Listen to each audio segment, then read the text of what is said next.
hari ini kita akan mewawancarai salah satu pelaku usaha UMKM dengan abang siapa bang? Boleh diperkenalkan dirinya?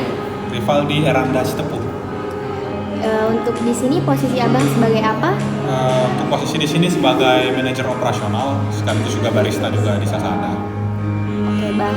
Jadi kami mau nanya nih bang, awal mula Sasada dibuka itu bagaimana sih bang ceritanya? Boleh sedikit berbagi gitu bang? Jadi awal mula Sasada itu dibuka, ya awalnya itu dari mungkin dari Jakarta ya, kita asalnya dari Jakarta. Jadi kebetulan ownernya tuh kuliah di Bandung. Baru juga dia suka mencari duit. Dalam artian awal mulanya tuh suka kayak berjualan saksofon sehingga lama-kelamaan terkumpul duit, ada ide untuk membuka coffee shop. Itulah Sasada Kopi yang dibangun tanggal 26 Mei itu awal-awal di Kemang, Jakarta, 26 Mei.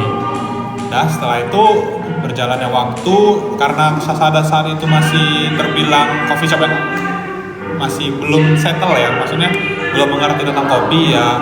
Jadi perlahan-perlahan belajar sehingga makin lama makin mengetahui bahwa banyak strategi coffee shop yang harus dilakukan. Contohnya kayak penempatan tempat itu di mana dan lain-lain. Sehingga pada tanggal 26 Januari 2019 kami memutuskan untuk pindah ke Duren 3 di Jakarta juga.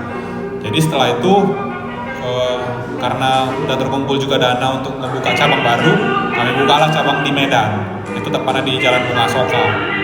Itu pada tanggal 26 bulan 7.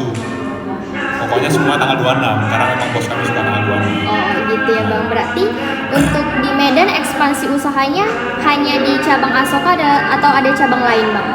Untuk ekspansinya awalnya di Asoka, sehingga untuk sekarang ini kami merencanakan untuk ngebuka di Jalan Sebahorok. Itu pada tanggal 26 bulan 10 itu udah soft opening kami. Bulan 10 Oktober.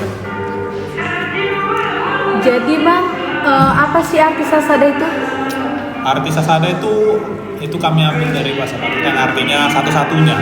Jadi ya memang Sasada itu satu-satunya, di mana konsep yang kami ambil dari nama itu tidak ada kepemilikan lain.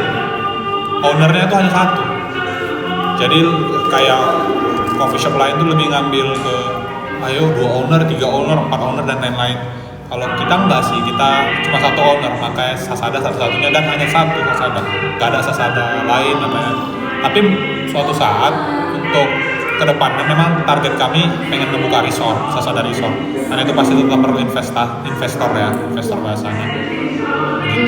Untuk itu bang, jadi Sasada ini pasti kan ada dong namanya strategi pemasaran.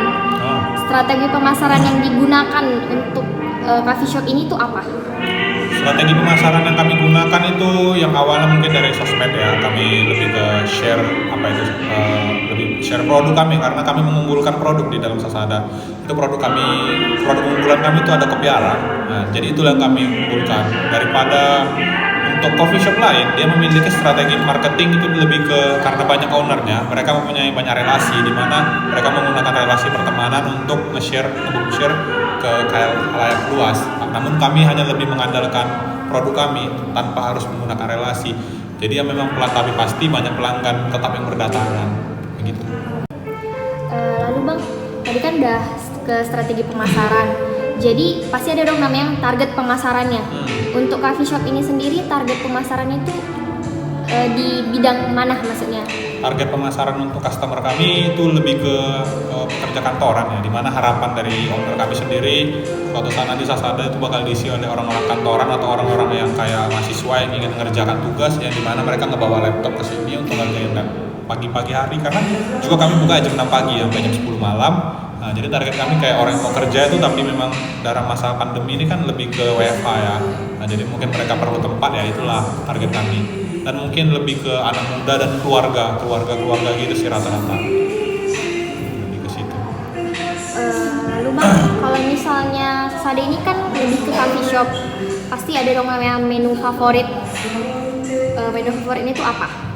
Menu Menu favorit untuk di Sasada sendiri itu ada kopi arang sekitarnya, di mana itu kopi susu yang dicampurkan serbuk arang, yang pastinya serbuk arang yang food grade ya, di mana itu masih bisa dikonsumsi.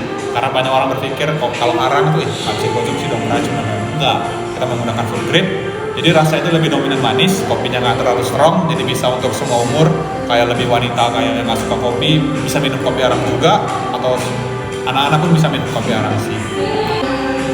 Menu coffee ada nggak bang? Menu yang untuk non coffee, untuk yang nggak suka coffee gitu? Untuk yang nggak suka kopi, kami bakal nawarin minuman kopi kami itu ada mangga tetangga. Best seller kita ada mangga tetangga, di mana itu lebih ke minuman rasa mangga yang menggunakan potongan buah mangga di atasnya sama nata de coco. Baru juga ada dimasukin rasa-rasa mangga di dalam sehingga itu jadi seger. Pastinya enak sih, wajib cobain. Nanti kami cobain ya bang. Lalu bang, dengan snack-snacknya gitu? Untuk snacknya, ini lebih ke makanan berat atau snack? Snack aja. Snack aja. Untuk snack seperti biasa kita ada french fries, sosis sama chicken nugget. Tapi mungkin kalau kalian misalnya rame-rame, kita punya menu andalan di mana itu namanya cemilan keluarga. Itu ada 3 in 1, di mana di situ ada french fries, ada sosis, ada chicken nugget dalam satu plate besar. Dan itu lebih menghemat harga sih, di mana harga normalnya itu 25.000, tapi kalau beli 3 dengan cemilan keluarga itu bisa menghemat 15.000. Jadi bang, pengaruh pandemi terhadap omset Sasada ini gimana? Jadi awal mula pandemi muncul di Indonesia ya, bahasa di tahun 2020, saat itu Sasada masih berada di Asoka, di mana di situ masih naik-naiknya omset kami. Itu mulai naik, mulai banyak pelanggan. Namun saat pandemi datang di bulan Maret kalau nggak salah, itu memang betul-betul turun drastis. Maksudku lebih ke pelanggan mungkin banyak yang takut untuk keluar rumah dan lain-lain, sehingga dalam satu hari penjualannya bisa nol gitu kayak. Itu sales itu bisa nol. Dan di situ kami mulai berpikir apa yang harus kami lakukan. Dulu kami nggak ngejual kopi literan, di mana kopi 1 liter gitu. Kami jual kopi arang 1 liter, nggak pernah. Jadi semenjak pandemi itu kami menggunakan strategi baru untuk pemasarannya, yaitu ngejual literan, dan itu diantar ke rumah pelanggan yang mesen melalui online tanpa kena biaya antarnya. Jadi lebih ke sukarela kami ngantarnya.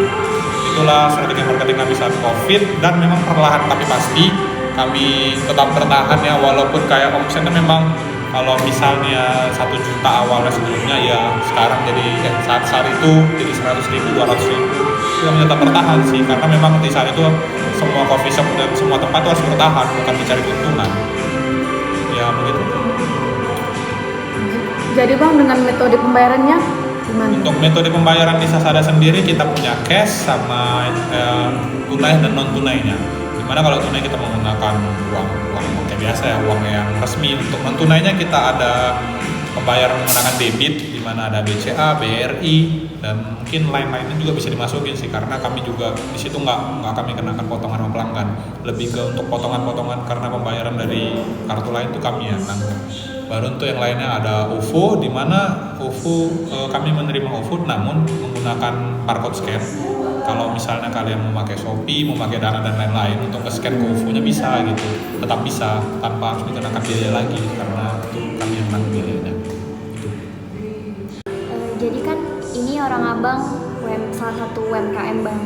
Ada nggak bantuan pemerintah yang orang abang rasain selama pandemi ini? Untuk bantuan pemerintah ya pastinya ada, untuk lebih ke subsidi ya. Salah satunya itu lebih ke listrik, di mana saat itu kami membutuhkan kenaikan daya listrik, dan juga pemerintah memberikan sebuah promo di mana kalau misalnya pengusaha itu ingin naikkan listrik, itu harganya betul-betul turun sampai sekitar 80% juga turunnya kan. Itu yang lumayan sih untuk bantuan dari pemerintah sendiri.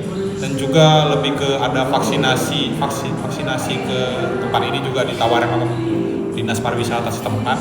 Untuk kami juga itu juga sebuah bantuan ya. Itu sih kalau dari pemerintahnya. Untuk kita apply ke pemerintahnya yang kayak abang bilang kan ada penurunan angka yang listriknya, itu gimana syaratnya bang? Syaratnya saat itu lebih ke kami belanja ke S Hardware itu minimal 1.500.000, jadi menunjukkan struk ke PLN, sehingga PLN nggak ACC itu baru nanti PLN sendiri bakal ngatur ke Sasadanya sendiri untuk bisa menaikkan daya dengan harga yang lebih murah. Itu sih lebih ke ada kayak seperti ada kerjasama dengan S Hardware juga. Lalu untuk Sasada sendiri itu ada mitra dengan apa saja bang? mitraannya. Lebih kerjasama mungkin. Ya. Kalau kerjasama kami mungkin lebih untuk sama perusahaan lain ya yang dia di luar konteks dari produksi kami. Kerjasama kami belum ada sih. Mungkin lebih ke mungkin OVO ya. OVO, Partnership gitu. ya partnership mungkin OVO tapi untuk pembayaran aja. Nggak ada hubungan Misalnya kayak GrabFood gitu bang, GoFood ya. Oh, GrabFood sama GoFood juga. Namun untuk GoFood mungkin masih kami mengaktifkan karena itu kami simpan untuk asokan nanti pas pembukaan baru lagi. Kalau untuk produksi kerjasama dengan perusahaannya mungkin lebih ke perusahaan tisu, ada Levi, perusahaan Clio juga ada untuk produksi ya, tapi itu nggak mengganggu sistem dari Sasada sendiri. Terakhir pertanyaan kami, apa sih yang mau Sasada capai ke depannya? Untuk tujuan Sasada sendiri yang pertama dari banyak hal nih. Pastinya kami ingin ngebangun Sasada Resort di mana itu tempat lebih ke resort penginapan yang memang memberikan pelayanan bintang 5 pastinya. Tapi untuk mencapai itu kita harus perlu banyak perjuangan karena nggak mudah untuk membangun sebuah resort yang besar. Dan yang kedua kami adalah sebuah roastery di mana roastery itu pembuat biji kopi sendiri. Di mana kalau hulunya adalah petani, kami adalah hilirnya yang ngebuat produk itu lebih sempurna lagi. Dan memang tujuannya itu lebih ke ekspor ke luar negeri sehingga orang-orang luar sana tahu bahwa produk di Indonesia ini gak kalah menarik sama mereka yang dimana produk-produk kopi yang di luar negeri itu enak-enak juga, dimana ada Guatemala dan pastinya ada juga dari Jepang itu biji kopi yang paling enak juga ada dari Jepang. Jadi tujuan kami bukan lebih melebihkan mereka ya, maksudnya ingin menyaingi saja gitu. Intinya pastinya ekspor, ekspansi ekspor. Baru yang terakhir itu lebih ke memajukan petani-petani, memakmurkan petani-petani, di mana petani kayak target kami baru-baru ini lebih ke petani Papua, di mana Papua itu biji kopinya belum terlalu terkenal, ya masih terkenal Sidikalang ya bang? untuk Sidikalang kayak Sumatera.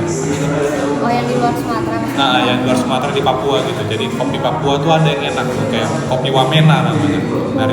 Dari kota Wamena sendiri. Itu yang mau kami tonjolkan di daerah kita kayak Medan, Jakarta dan itu yang mau kami tonjolkan juga. Dan yang terakhir lebih ke Sasada Farm. Kami pengen membuat Sasada Farm di mana peternakan Sasada sendiri untuk lebih ke produksi susunya, kejunya dan lain-lain lah. Jadi mirip-mirip kayak yang farmstead ya di Gunung Iya, Jati. bisa dibilang gitu. Itu sih goalsnya. Makasih banyak ya bang, semoga kami juga berharap impian Sasada ini bisa tercapai, bisa juga buka peluang kerja untuk masyarakat Indonesia, khususnya Sumatera Utara. Terima kasih banyak ya bang. Terima kasih bang. Terima kasih. Standar akuntansi keuangan entitas mikro, kecil dan menengah atau yang sering disebut SAK EMKM merupakan salah satu standar keuangan yang ditetapkan untuk memenuhi kebutuhan pelaporan keuangan entitas mikro, kecil dan menengah dan digunakan oleh entitas yang tidak atau belum mampu memenuhi persyaratan akuntansi yang diatur dalam Standar Akuntansi Keuangan untuk Entitas Tanpa Akuntabilitas Publik atau SAK ETAP. Penyajian wajar laporan keuangan mensyaratkan entitas untuk menyajikan informasi yang relevan, representatif tepat, dan keterpahaman. Entitas menyajikan secara lengkap laporan keuangan pada akhir setiap periode pelaporan. Laporan keuangan minimal terdiri dari laporan posisi keuangan. Pada laporan posisi keuangan terdapat dua kolom, yaitu kolom aktiva dan kolom pasiva. Pada kolom aktiva terdiri dari aset lancar dan aset tetap. Lalu, untuk kolom pasiva terdapat kewajiban dan ekuitas. Dalam hal ini, kolom hasil akhir aktiva harus sesuai dengan kolom hasil akhir pasiva. Kemudian yang kedua yaitu laporan laba rugi. Laporan laba rugi UMKM merinci akun pendapatan, beban keuangan, dan beban pajak secara ringkas. Laporan laba rugi juga merangkum total pendapatan dan pengeluaran yang dikeluarkan oleh bisnis. Dengan adanya laporan laba rugi, kita bisa melihat apakah bisnis mencetak laba atau rugi dalam periode tertentu. Dan yang terakhir adalah catatan atas laporan keuangan UMKM atau yang sering juga disebut CALK. Sesuai dengan SAK EMKM, catatan atas laporan keuangan harus memuat informasi berikut. Yang pertama, sebuah pernyataan bahwa laporan keuangan telah disusun sesuai dengan standar akuntansi keuangan EMKM. Yang kedua, ikhtisar kebijakan akuntansi. Dan yang ketiga, informasi tambahan dan rincian akun tertentu yang menjelaskan transaksi penting dan material sehingga bermanfaat bagi pengguna untuk memahami laporan keuangan. Sekian penjelasan dari kami mengenai standar akuntansi keuangan entitas mikro, kecil, dan menengah. Semoga penjelasan tadi dapat menambah wawasan kita. Salam akuntansi, hidup balance. Terima kasih.